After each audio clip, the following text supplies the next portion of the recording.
আসসালামু আলাইকুম ওয়ারাহমাতুল্লাহি ওয়াবারাকাতুহু। প্রিয় দর্শক মণ্ডলী, আজকের আলোচনার বিষয় জ্ঞান ও নেতৃত্ব। এআই কি ফতোয়া দিতে পারে? ভার্চুয়াল ইমাম, তাফসির ও হাদিস বিশ্লেষণ, আলেম বনাম অ্যালগোরিদম। জ্ঞানের উৎস কার? সূরা আন-নাহল, সূরা নাম্বার 16, আয়াত নাম্বার 43। তোমরা যদি না জানো তবে জ্ঞানীদের কাছে জিজ্ঞাসা করো। আল্লাহ বলেছেন, জ্ঞানীদের জিজ্ঞাসা করো।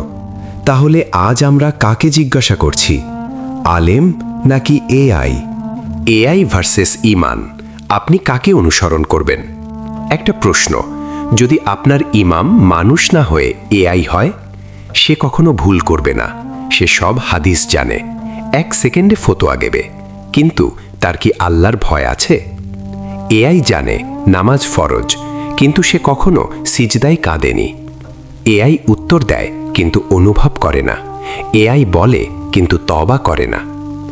আজ আমরা জিজ্ঞেস করি, গুগল কি বলে, এআই কি বলে, কিন্তু আলেম কি বলেন সেটা ভুলে যাচ্ছি না তো? যে ডেটা দেবে এআই সেটাই বলবে।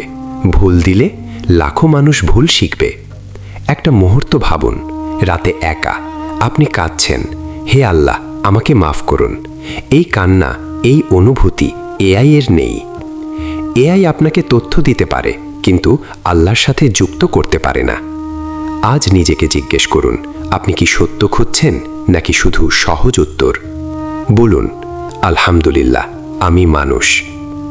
প্রিয় দর্শক মণ্ডলী, এই সকল প্রশ্নের উত্তর পেতে এবং এআই এর বিভ্রান্তি সম্পর্কে বিস্তারিত জানতে আমাদের চ্যানেলের লং ভিডিও দেখুন। এআই ইমাম, তুমি কাকে অনুসরণ করবে? Mind and soul in Islam part 4C। Long ভিডিওর প্লেলিস্টের লিঙ্ক ডেসক্রিপশন বক্সে দেওয়া আছে।